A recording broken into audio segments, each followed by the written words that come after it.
according to Hindu philosophy, existence is literally divided into 14 levels, 7 above us, 7 below us, and we, humanity, are sitting right there on the 7th floor, the middle.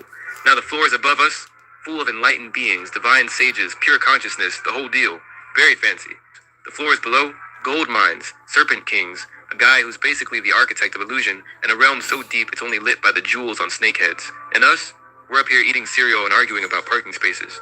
This is a fully structured cosmology, a map of reality. And the deeper you go into it, the more it starts to sound less like a fairy tale and more like a surprisingly coherent theory of everything. So in this video, we're going floor by floor, all 14. And by the end, you'll either have a completely new way of looking at the universe, or, at minimum, a very unusual conversation starter. Satya Loka.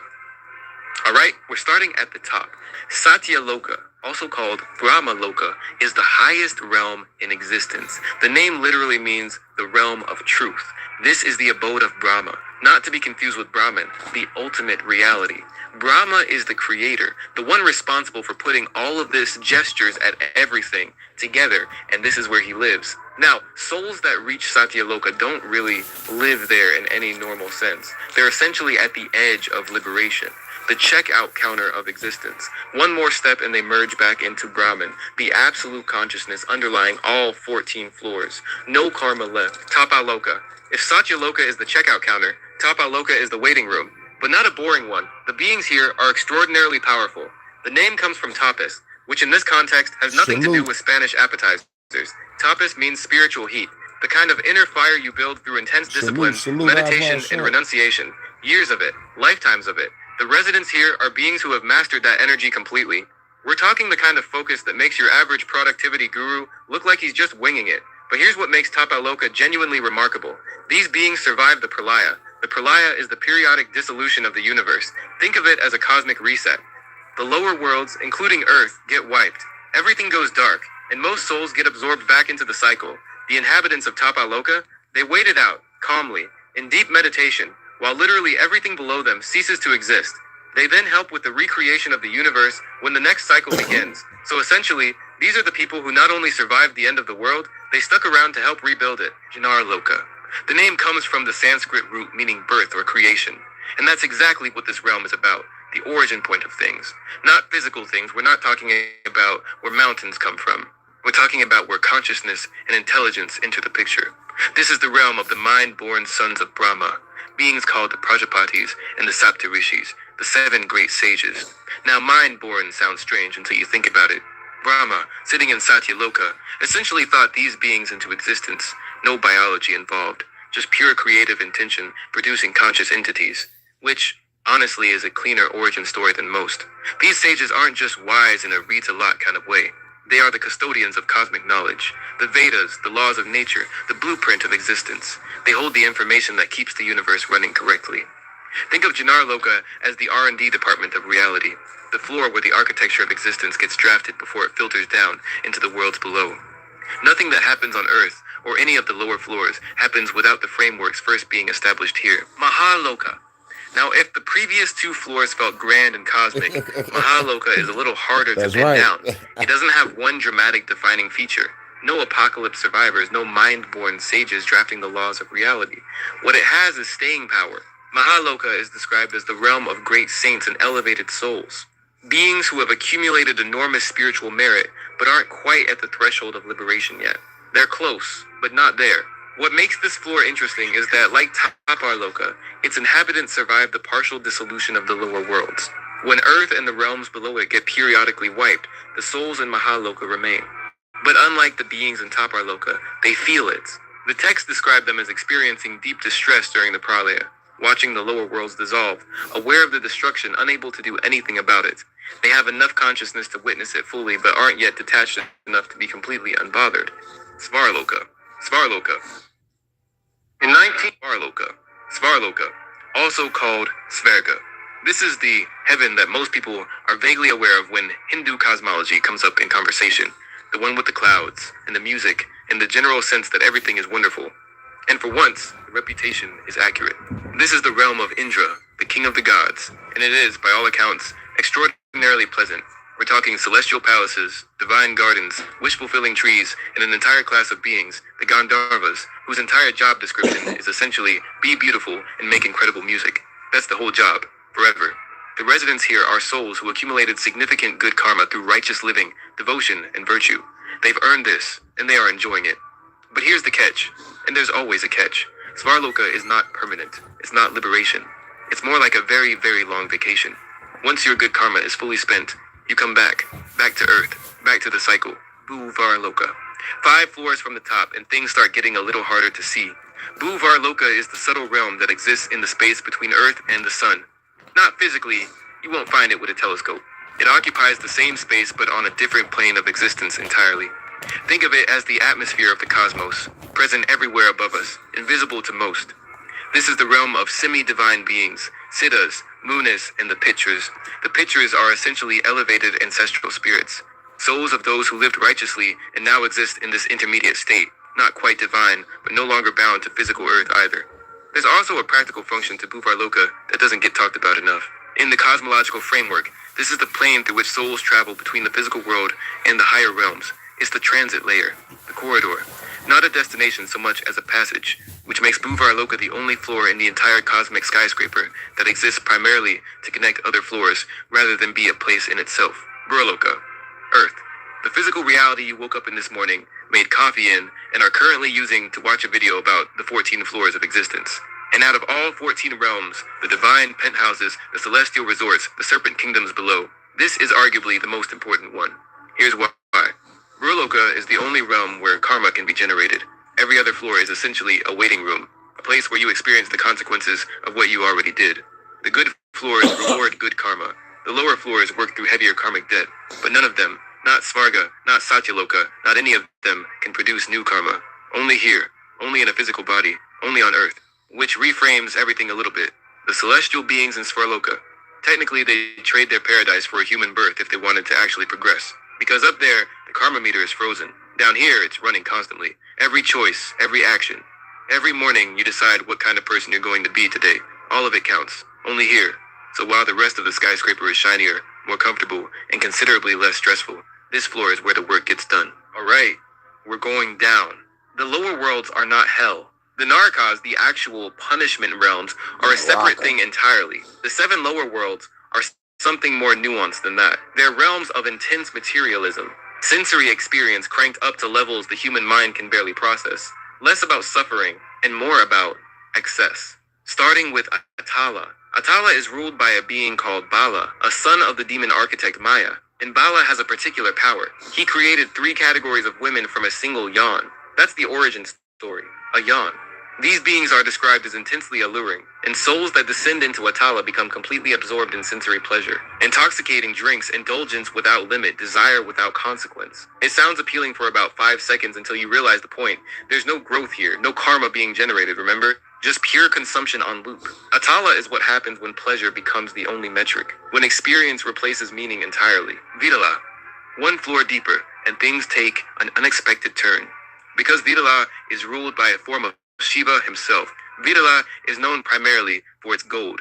Specifically, a river called Hataki flows through this realm, and from it comes a supernatural golden substance that the residents use for everything. Jewelry, ornamentation, decoration. The entire realm glows with it. The beings here are Gandharvas and Apsaras, celestial musicians and divine beings, existing in a state of beauty and material richness that makes Earth's finest cities look like rough drafts. So why is this a lower realm? Because the orientation is still entirely outward. The gold, the beauty, the sensory richness, all of it points away from consciousness and toward material experience. Even with Shiva present, the energy of the realm is one of absorption in the physical rather than transcendence of it. It's a reminder that beauty and divinity can coexist with spiritual stagnation. Sutala. This is the kingdom of King Bali, a demon king, but an unusually virtuous one, so generous and righteous that the heavens actually got nervous about it. So Vishnu descended to earth as Vamana, a small Brahmin boy, and tricked Bali out of his kingdom with 3 steps. One of the most famous stories in Hindu mythology. Bali accepted the loss with complete grace, and Vishnu, moved by that grace, personally made Sutala a paradise and stood guard at its gates himself. So Sutala sits in the lower realms not because it's dark, but because its king chose humility over power. Tala Tala. 3 floors down, we have arrived at the realm of Maya, the master architect, the greatest engineer and sorcerer in all of existence. Maya is described as the architect of the gods and the demons. He built celestial cities for both sides. He designed weapons, palaces, and flying vehicles called Vimanas that make modern engineering look like early prototype work. He's essentially the universe's greatest contractor, completely neutral, extraordinarily skilled, and available to whoever makes the best offer. His power base in Tala Tala is the mastery of sorcery and illusion, the ability to make things appear as they aren't, to construct realities that aren't real, to build experiences so convincing that the observer forgets they're inside a construction. Which, if you've been paying attention to the Advaita philosophy running underneath all of this, sounds uncomfortably familiar. The entire universe, remember, is Maya, relative reality, a construction, Mahatala. This is the home of the Nagas, ancient, powerful, multi-hooded serpent beings. Not regular snakes that got ambitious, something considerably older and more complicated than that. The most prominent residents are the Krodhavasha, which translates to slaves to anger. They have a long-standing rivalry with Garuda, the great eagle deity of Vishnu, a grudge that predates most of the current universe's furniture. Mahatala is essentially coiled power in a permanent state of low-grade tension. Rasatala. Rasatala is the realm of the Daityas and Danavas, two classes of powerful beings who are, collectively, the traditional rivals of the gods. The opposition party of the cosmos. They have been at war with the Devas, the divine beings of the upper realms, across multiple cycles of existence, and they have not won. But they have also never stopped. The Daityas are the sons of the sage Kashyapa and his wife Diti. The Devas are sons of the same father and a different mother, Aditi. So the entire cosmic conflict between gods and anti-gods is essentially an extraordinarily long and destructive family dispute. The beings of Rasatala are described as immensely powerful, highly intelligent, and deeply motivated. They are not mindless forces of chaos. They build, they strategize, they accumulate knowledge and strength across lifetimes. Some of the most sophisticated military and mystical techniques in Hindu mythology originated here, Patala. And here we are, the lowest floor, the foundation of the cosmic skyscraper. And after everything we've seen on the way down, you might expect the bottom to be dark, grim, oppressive. It isn't. Patala is described in the texts as a realm of extraordinary beauty. The sky here is not lit by a sun or moon. It is lit entirely by the jewels on the heads of serpents. Great Nagas whose hoods are encrusted with gems that cast a permanent, warm, otherworldly glow across the entire realm. The realm is filled with forests, rivers, and palaces of remarkable craftsmanship. The beings here live in a state of deep, almost hypnotic immersion in material existence. Pleasure, power, and mystery woven together into something that feels less like a punishment and more like the universe's most elaborate secret. And sitting at the very center of Patala, coiled around the base of existence itself, is Shesha, also called Ananta, the infinite serpent, the one whose body supports the entire weight of the cosmos above.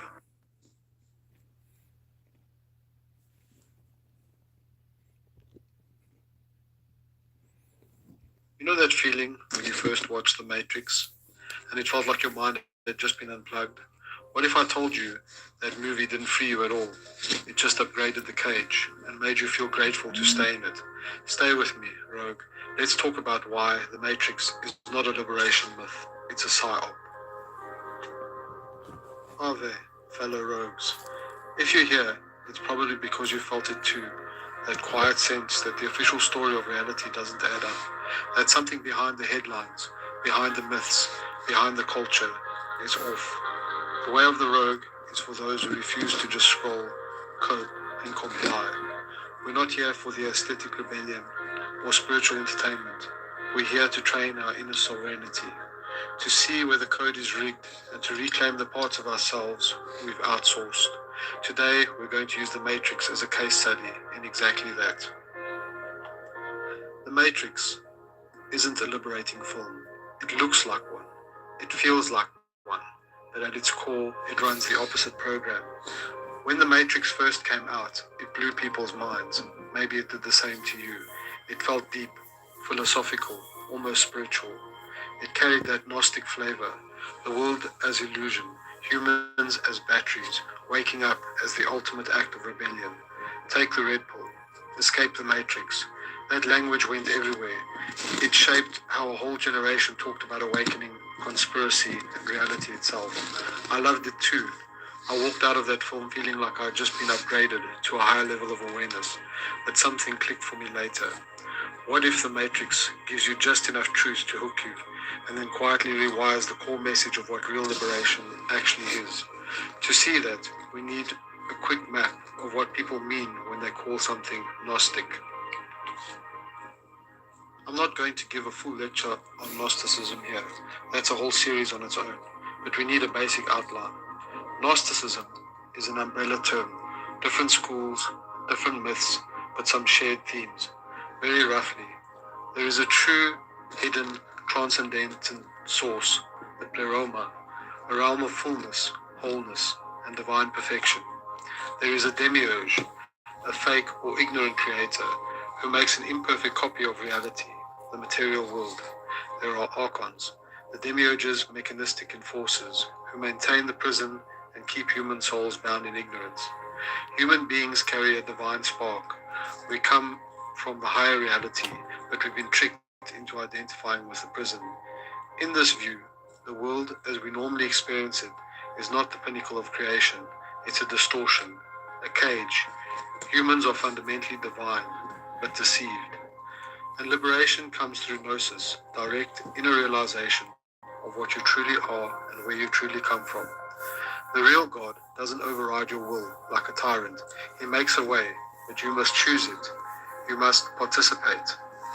Already, you can see the Gnostic echoes in the Matrix.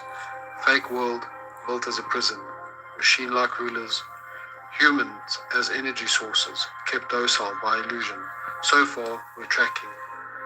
But it's what the movie does next that turns the current. Inversion 1. The real world as wasteland.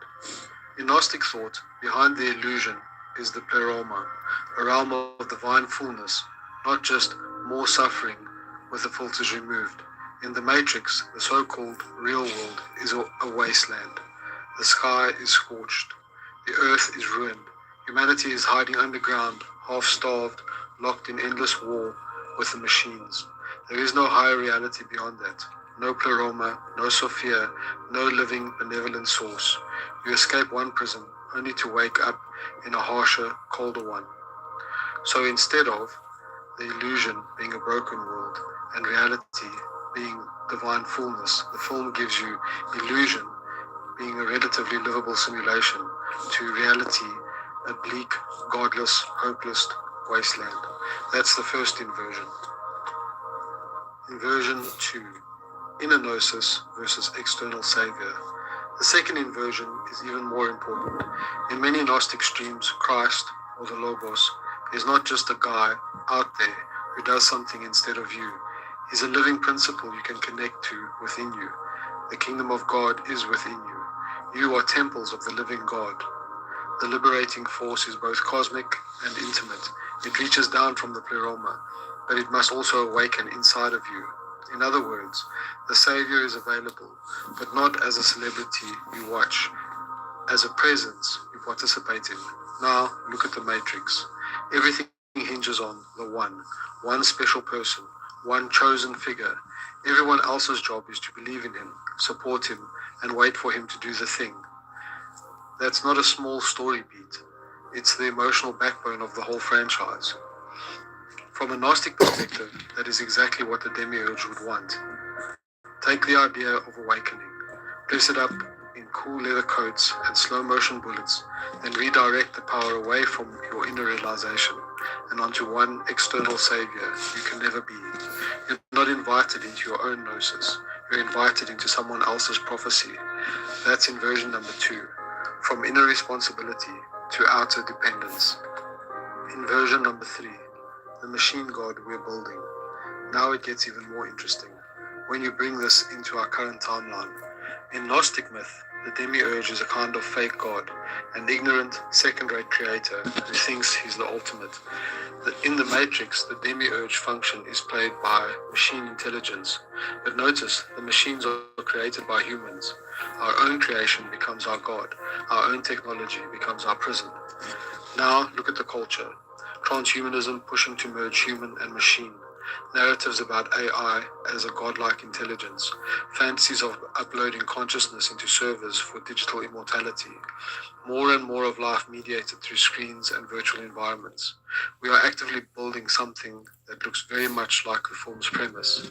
So the movie familiarizes you with AI as a kind of god, normalizes humans plugged into virtual reality as batteries and data points, then offers no real transcendence beyond fight the machines in a ruined world. No pleroma, no higher benevolent force, no real sense of divinity in man, just humans versus their own creation in a closed, brutal system. That's inversion number 3. The beyond is downgraded to another level of the cage. A simple rogue filter. How to spot a mythic Psylocke. Here's a quick filter you can use as a rogue to test any sort of story that claims to be about awakening. Is there a benevolent higher source, or is the universe a closed, godless loop?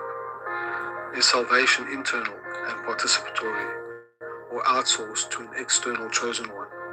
Does the story affirm a divine spark in each person, or is power concentrated in a single hero or system?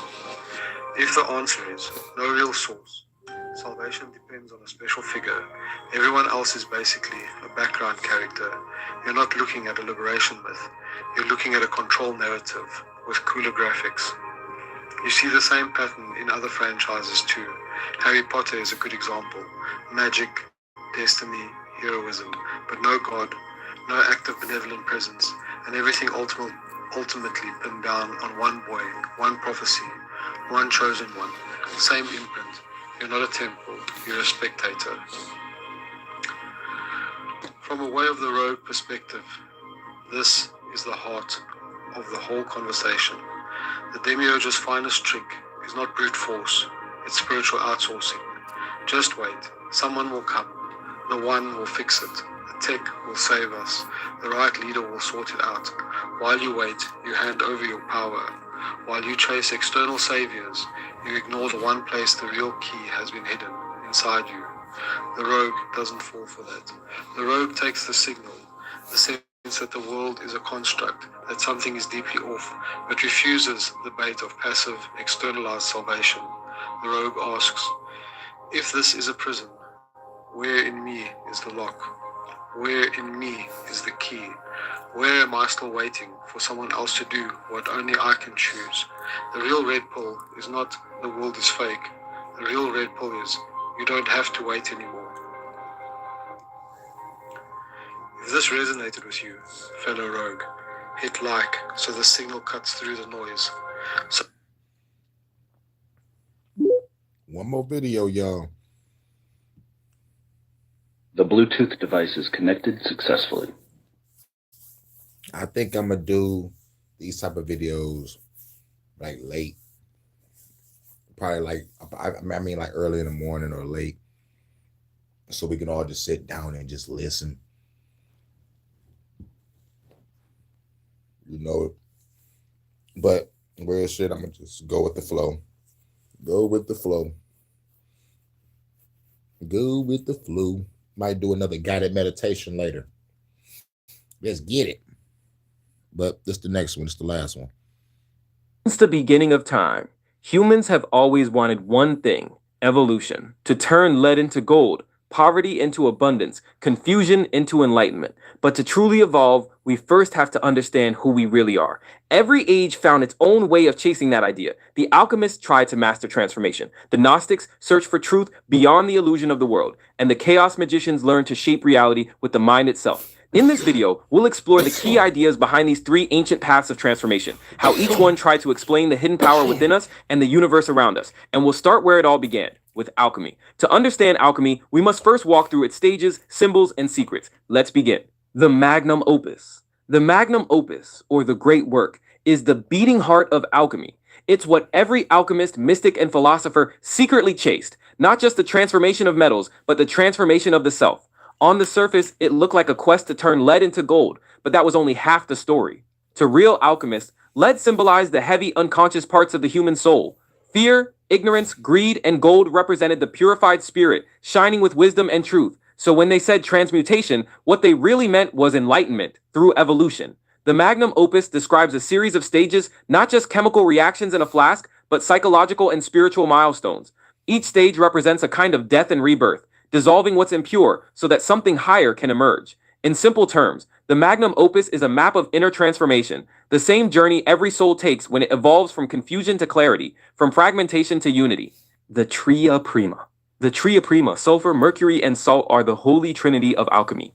Every alchemist believed that all matter, from the densest metal to the human soul, was built from these three divine principles, not chemical elements, but spiritual essences that describe how life behaves and transforms. The first is sulfur, the fiery soul. It's the energy of desire, will, and transformation, the spark that burns and moves. Sulfur gives things their individuality, their personality, but it can also be volatile, too much fire, and it consumes itself. In people, it's passion, ego, drive, the urge to become something more. Next is Mercury, the spirit of change, fluid, shapeless, ever shifting. It's the bridge between above and below, the link between body and soul. Mercury is adaptability, reflection, intuition, the power that connects all things. In every transformation, it's Mercury that allows sulfur's fire to move through salt's form. You could say Mercury is the consciousness of the process itself. And finally, salt, the body, the grounding, the stability, the crystallization of spirit into matter. Salt is what holds things together. It's preservation, endurance, and memory. In human terms, salt is the body that anchors the soul, the structure through which sulfur's passion and Mercury's flow can manifest. Together, these three aren't just ingredients, they're forces of existence. Sulfur is the soul that dreams, Mercury is the spirit that connects, salt is the body that endures. Every process of creation, destruction, or rebirth, whether in the cosmos or the self, happens through these three interacting. They are the eternal dance of fire, flow, and form, life's alchemical equation. To the alchemist, mastering the Tria Prima meant mastering the universe, because when you understand the balance of sulfur, mercury, and salt, you don't just change metals, you become the fire that forges them. The Philosopher's Stone is the crown jewel of alchemy, the legendary goal of every alchemist's journey. To outsiders, it was believed to be a literal stone that could turn lead into gold or grant eternal life. But to true alchemists, it was something far greater, the symbol of ultimate transformation. They saw it as the perfect fusion of spirit and matter, the point where heaven and earth finally meet. Creating the stone wasn't about wealth. It was about completing the great work, the magnum opus. The stone represented perfection itself. It could purify any substance, heal any illness, and awaken immortality, not just in the body, but in the soul. In simple terms, it was the human being made whole, balanced in mind, body, and spirit. It meant the alchemist had become the stone, the awakened one who could transform all that they touched. In later centuries, mystic psychologists and philosophers reinterpreted it. To them, the philosopher's stone wasn't hidden in the lab. It was hidden in the psyche. It was the point where the shadow is integrated, the ego dissolves, and the divine self emerges. The alchemist. The alchemist isn't just a scientist. He's a philosopher, a mystic, and a dreamer all in one. They cast out demons. You're still losing to yours. The difference is what's missing from your Bible. They rolled a stone over the tomb. He's a philosopher, a mystic, and a dreamer all in one. The bridge between heaven and earth. Every experiment, every reaction, every spark is a reflection of the inner journey, a conversation between the human spirit and the divine. To the alchemist, the universe is alive, a breathing being made of hidden patterns and sacred geometry. Everything is connected and everything can be transformed. Lead can become gold, ignorance can become wisdom, and man can become divine. That's the secret at the heart of alchemy, the belief that matter isn't dead, it's sleeping, waiting to awaken through understanding. The true alchemist doesn't work to dominate nature. He works with it. He listens to it, learns its language, and collaborates with its intelligence. The furnace isn't just an oven. It's a symbol of the inner fire, the burning desire for truth. The crucible isn't just a tool. It's the heart, where opposites melt and fuse into unity. Every great alchemist was also a mystic. They spoke in riddles, symbols, and paradoxes, because truth can't always be told directly. It must be experienced. When they wrote about distilling spirits or purifying metals, they were really describing spiritual purification, the process of stripping away what's false until only what's real remains. In the end, the alchemist's greatest experiment isn't in the lab, it's in himself. He's the matter being dissolved, purified, and reborn. Through patience, suffering, and revelation, he discovers that the power to transform the world begins with transforming himself. The 4 stages of the magnum opus. The magnum opus has 4 stages of transformation, each one a mirror of death, rebirth, and awakening. Together they describe not just the making of gold, but the making of a soul. The first stage is Nigredo, the blackening. Everything begins in darkness. Nigredo is the stage of decay, chaos, and dissolution when the old self begins to fall apart. It's the burning away of illusions, the confrontation with shadow, the realization that your former identity can't take you any further. In the laboratory, it looked like putrefaction, the rotting of matter in the flask. But symbolically, it's the ego dying so the spirit can be reborn. It's uncomfortable, messy, and necessary. The alchemist said, no gold without fire. You must be broken before you can be purified. The second stage is albedo, the whitening. After destruction comes cleansing. Albedo is the washing of the soul, the purification of what remains after darkness, its clarity returning after confusion, the moonlight after the storm. In this stage, the alchemist separates the pure from the impure, distilling truth from illusion. Emotionally, it's when guilt, shame, and fear begin to dissolve, replaced by forgiveness and peace. The waters of Albedo baptize the spirit. You are reborn but not yet whole. The third stage is Citrinitas, the yellowing. Citrinitas marks the awakening of inner light. The purified soul begins to shine with understanding. Its illumination, the realization of wisdom, balance, and higher vision. The yellow color symbolizes the rising sun, consciousness expanding beyond the personal self. In the lab, this stage corresponded to the appearance of golden hues, proof that transformation was underway. Spiritually, it's when intuition and intellect begin to work together, knowledge turning into insight. The final stage is Rubedo, the reddening. This is the completion, perfection, and union of all opposites. Rubedo is the marriage of spirit and matter, masculine and feminine, heaven and earth. It's the creation of the philosopher's stone, the perfected state where everything becomes one. Here, the alchemist's inner fire stabilizes into gold, no longer consuming but illuminating. It's enlightenment realized through experience, not escaping the world but transforming it. In Rubedo, the alchemist doesn't just find the divine, they become it. Transmutation. On the surface, it was the legendary process of turning lead into gold, but beneath that legend hides one of humanity's oldest spiritual secrets, that everything can change, including you. To the alchemist, metals were living things, souls evolving deep within the earth. Lead wasn't dead metal, it was immature gold trapped potential waiting for refinement. So when an alchemist heated lead, dissolved it, purified it, and crystallized it again, it wasn't just chemistry, it was a spiritual mirror. They believed that by refining matter, they were also refining the self. Every fire in the furnace symbolized the fire of consciousness, burning away ignorance, fear, and illusion. Each reaction, each transformation was a reflection of inner change. When the metal turned to gold, it meant the soul had become pure light. But transmutation wasn't limited to metals. It applied to thoughts, emotions, even destiny. Hate could be transmuted into compassion, fear into courage, pain into wisdom. That's the secret behind all alchemical symbolism. It's the story of the human spirit learning to transform its own lead.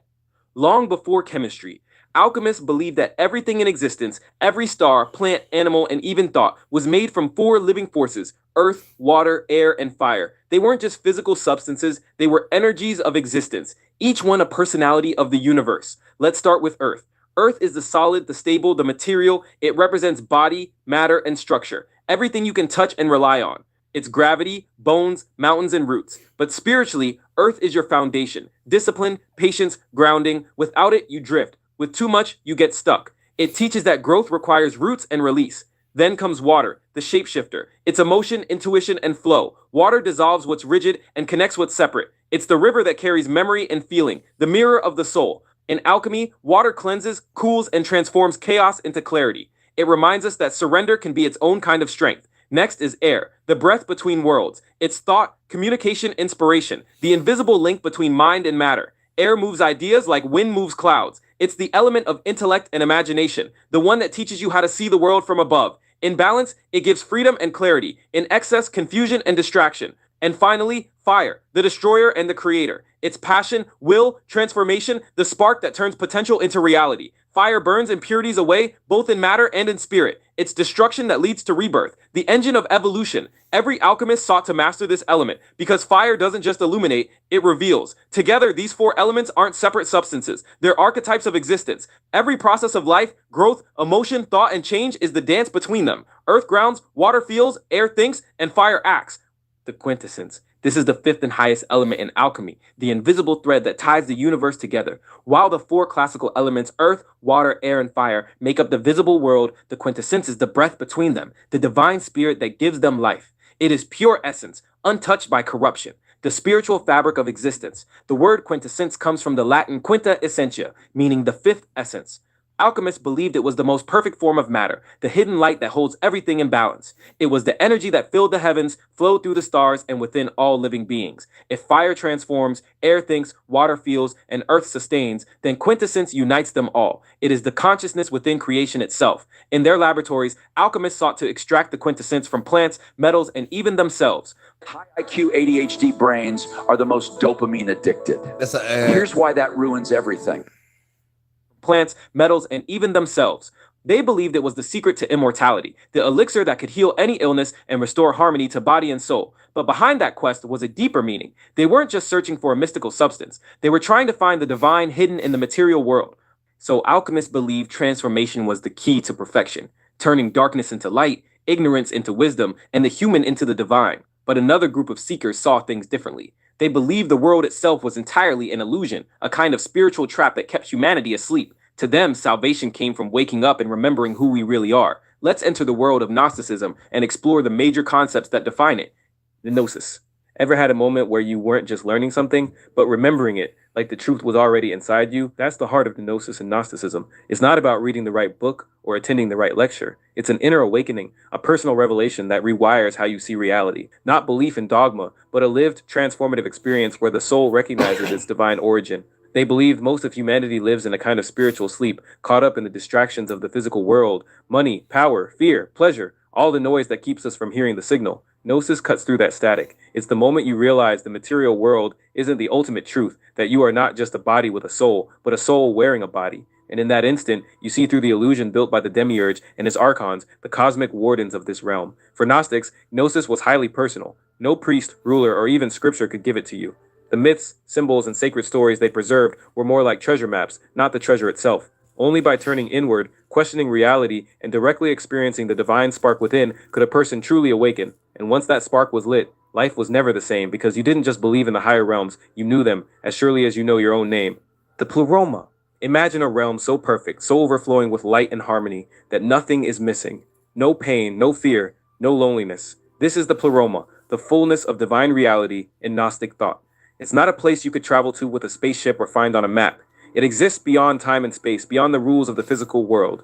It's where the true God dwells, surrounded by emanations of pure divinity called aeons, each a living expression of love, wisdom, or truth. To Gnostics, the Pleroma was our true home. Every soul began there, a spark of that fullness before a cosmic mistake cast us into the shadows of the material world. Here, in this realm of matter, we forget who we are. But deep down, our spirits still ache for what we lost. That subtle homesickness you sometimes feel, the one you can't explain, is, in the Gnostic view, your soul remembering the Pleroma. The myths say that to return is not about going somewhere, it's about becoming whole again. The Pleroma is the fullness we've been searching for in every relationship, every dream, every achievement, but can't quite find here. The Gnostic path is about stripping away the illusions until the Pleroma isn't just out there, it's within you. And when you awaken to it, you realize you were never truly separate from it in the first place. Before anything existed, before stars, planets, or even the idea of time, there was the monad. The word means one, but this isn't a one you can count. It's not a god sitting on a throne, not a figure with a face.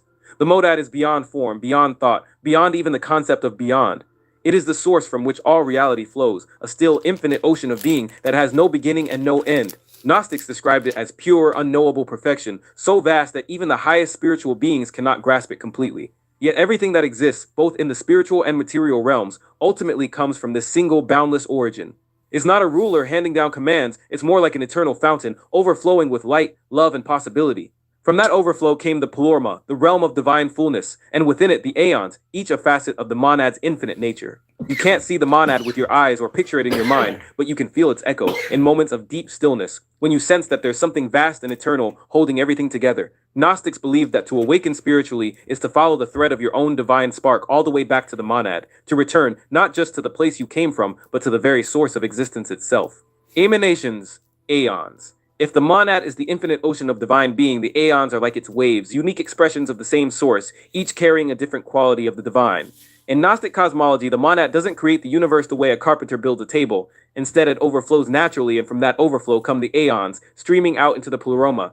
They are not separate gods, but living aspects of the one, like love, truth, wisdom, and life itself, personified in radiant spiritual form. The aeons often appear in syzygies, male-female pairs, representing perfect balance. Their harmony keeps the spiritual realm whole.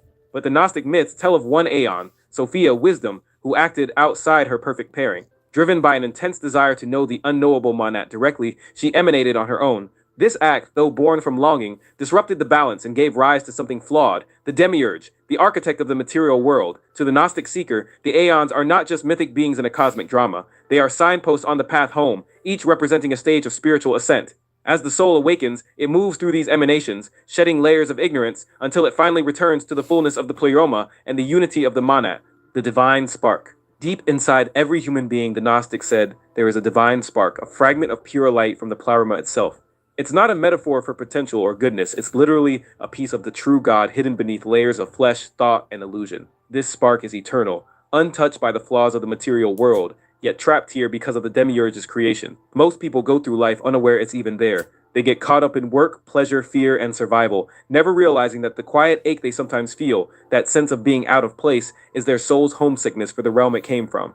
But for those who begin to wake up, the spark stirs. It sends little pulses of recognition, a moment of awe in nature, a dream that feels more real than waking, a sudden knowing that you are more than you've been told. In Gnostic teaching, this spark is the compass guiding the journey home. It doesn't shout, it whispers, and the more you listen, the stronger it becomes.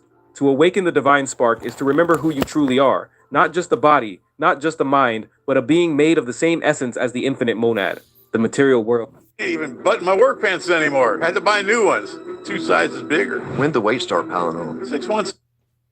But a being made of the same essence as the infinite monad, the material world as a prison.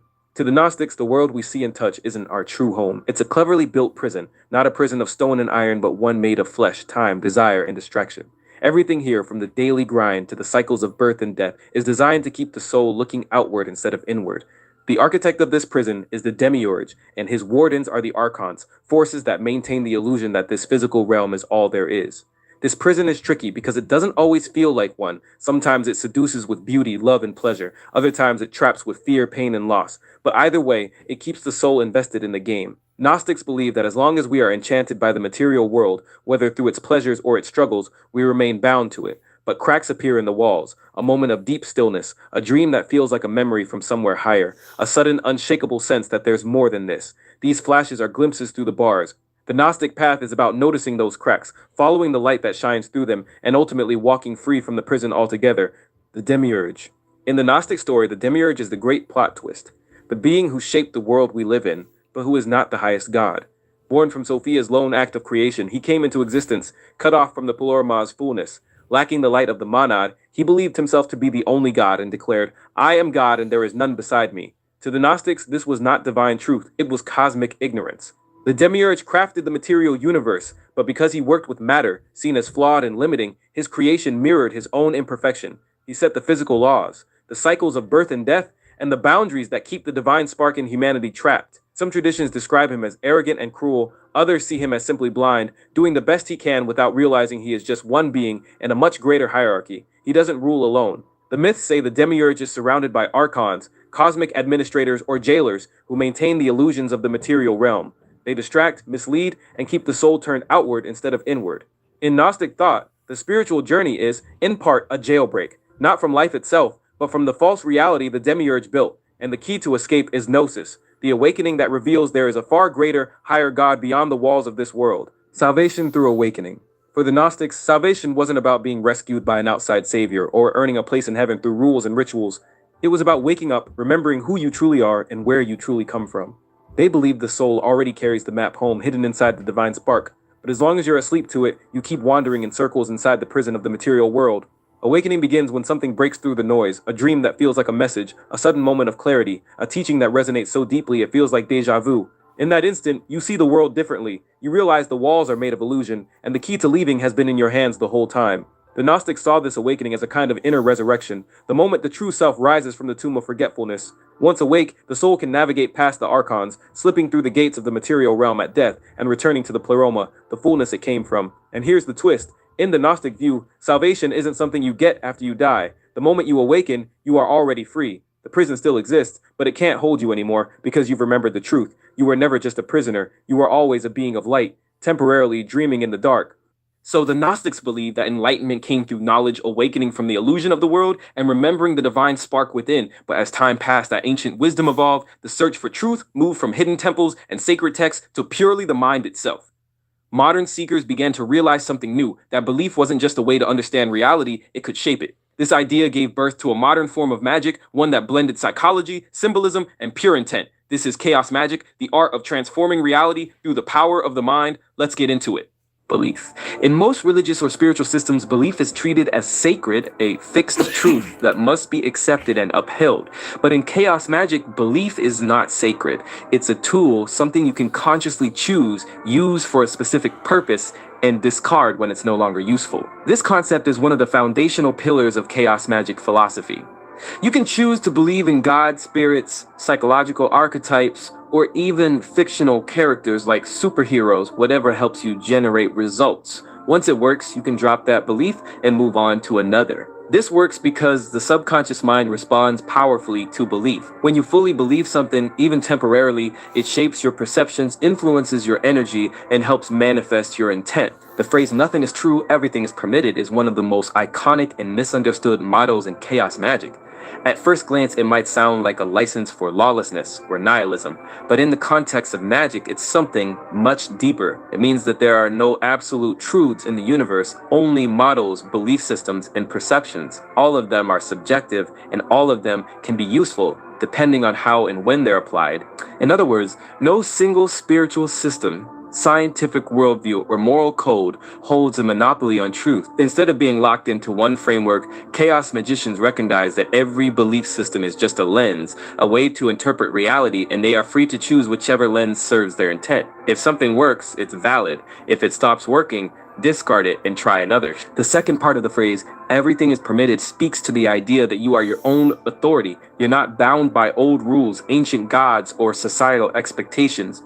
You create your own magical system, draw your own symbols, and invent your own rituals if needed. This doesn't mean anything goes without consequence. It means you take full responsibility for your reality, your ethics, and your... And I'm gonna have to stop right there real quick. And that's what I did.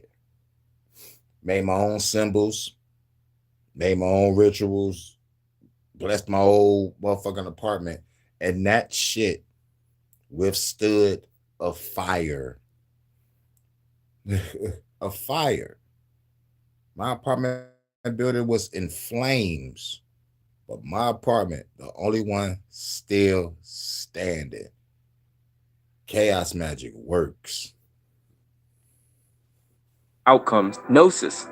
In chaos magic, gnosis refers to a specific altered state of consciousness used to cast spells and implant magical intent deep into the subconscious. It's about reaching a mental state where the chatter of the conscious mind is silenced. In this quiet, focused state, magical energy bypasses the rational filter and slips directly into the subconscious, which is where true change begins. Gnosis is essential for practices like sigil magic, where a desire is charged during a moment of intense focus or emotional release. There are many ways to achieve gnosis, and chaos magicians are encouraged to experiment to find what works best for them. The most common techniques fall into two categories: inhibitory and excitatory. Inhibitory gnosis is achieved through stillness, meditation, breath control, or sensory deprivation, calming the mind until only the magical intent remains. Excitatory gnosis, on the other hand, involves raising intense energy through dance, pain, drumming, chanting, orgasm, or extreme emotion, pushing the mind into a momentary state of overload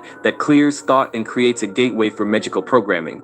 What makes gnosis powerful is its ability to make the magician fully present and singularly focused, even if only for a few seconds. In that moment, the mind becomes a clean slate and the magical intention can be planted like a seed.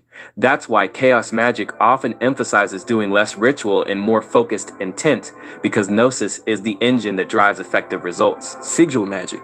A sigil is a symbol created from a written intention. Essentially, it's a way to disguise your will in an abstract form so it can bypass your conscious mind and be planted into the subconscious. The process typically begins by writing down a clear statement of intent, such as, "I attract financial abundance," then removing repeating letters and rearranging the remaining ones into a unique symbol. This custom symbol becomes the sigil, a magical container for your desire. But creating the sigil is only half the process. The real power comes when the sigil is charged, usually during a state of gnosis. In that moment of focused intensity, the sigil is imprinted deep into the psyche, where it begins to work behind the scene. The final step is forgetting. Once the sigil is charged, the magician intentionally lets go of the desire, forgetting the meaning behind the symbol and avoiding conscious obsession over the outcome. This forgetting is crucial because it prevents the rational mind from interfering with the process. The idea is that the subconscious will now work to manifest the desire without being blocked by doubt, resistance, or overthinking. Get your money out of the market now, before artificial intelligence destroys it. That's the message I'm thinking. Paradigm shifting. Desire. Forgetting the meaning behind the symbol and avoiding conscious obsession over the outcome. This forgetting is crucial because it prevents the rational mind from interfering with the process. The idea is that the subconscious will now work to manifest the desire without being blocked by doubt, resistance, or overthinking. Paradigm shifting. In chaos magic, Paradigm shifting is the practice of moving fluidly between different belief systems or paradigms depending on what best serves your magical goal. A paradigm could be anything: ancient mythology, scientific rationalism, angelic systems, pop culture, psychological models, or even something entirely made up. This ability to shift paradigms at will is one of the most liberating and powerful aspects of chaos magic. It allows the magician to tap into any symbolic system and draw energy from it, regardless of cultural or historical origin. It also avoids the limitations of traditional systems that demand faith, obedience, or consistency. Paradigm shifting trains the mind to become flexible, imaginative, and psychologically adaptable, all of which are essential traits for effective magic. Servitors. A servitor is a magical entity created by the magician to carry out specific tasks. Unlike spirits or deities that are believed to exist independently, servitors are constructed intentionally programmed thought forms or energy constructs designed to perform a purpose like protection, motivation, creativity, or influencing events. Think of them as custom-built spiritual assistants crafted from your own intent and given symbolic life. You create a servitor by defining its function, giving it a name, personality traits, and even a sigil or symbol to represent it. Through ritual and focus, you then charge it with energy and release it to do its work. The power of servitors lies in the idea that focused intention and belief can generate independent psychic momentum. Over time, a well-made servitor can seem to take on a life of its own, responding to commands, influencing outcomes, and evolving in behavior. However, because it was created by you, it remains under your control and can be reabsorbed or dismantled once its job is done. Anti-dogma. One of the defining features of chaos magic is its anti-dogma attitude, a rejection of rigid rules, sacred traditions, and unquestioned truths. While most magical systems are built on layers of ancient doctrine, initiatory paths, and strict moral codes, chaos magic throws all that out the window. Instead, it embraces a flexible experimental approach where personal experience matters more than tradition. This rejection of dogma isn't about disrespect. It's about avoiding stagnation, blind faith, and magical elitism. This mindset keeps the work alive, evolving, and grounded in personal truth rather than tradition or authority. Inner knowing. In chaos magic, inner knowing refers to the deep intuitive understanding that arises from personal experience rather than external teachings, often accessed through gnosis meditation, trance states, or even trial and error experimentation. Unlike conventional spiritual systems that rely on sacred texts or gurus to define what's real or valid, chaos magic places trust in the magician's own insight. If something works for you, if it feels right on a gut, energetic, or subconscious level, then it's considered meaningful and effective. Inner knowing empowers the magician to navigate multiple paradigms, test various systems, and discard what doesn't resonate, all without guilt or fear of getting it wrong. This journey with childhood cancer comes at you in waves. I think that's the end of it. Every day we wake. Yep, that's the end of it. And that was every concept in alchemy, Gnosticism, and chaos magic. This is Thoughtful Thursdays. And shouts out to everybody coming through. Shouts out to everybody's going to watch on the playback who came through. Shouts out to Eyes Wide Shut. And shouts out to everybody coming through and that's going to watch on the playback. I'll be back later. I might do a meditation session, like a guided meditation. And y'all stick around. So it'll be Tranquility Thursday on the next one. And then if I have some news for later, I'll do a HHN. If not, I'll probably do a jam session. Or I'll just chill by the ocean with my first lady, Vonta. You already know what it is. See when you get off of work, baby. Much love to my goddess, Vonta. My first lady, my UK correspondent, and the goddess of the USS Hurricane. You already know what it is. So I'll catch y'all in a minute. Peace.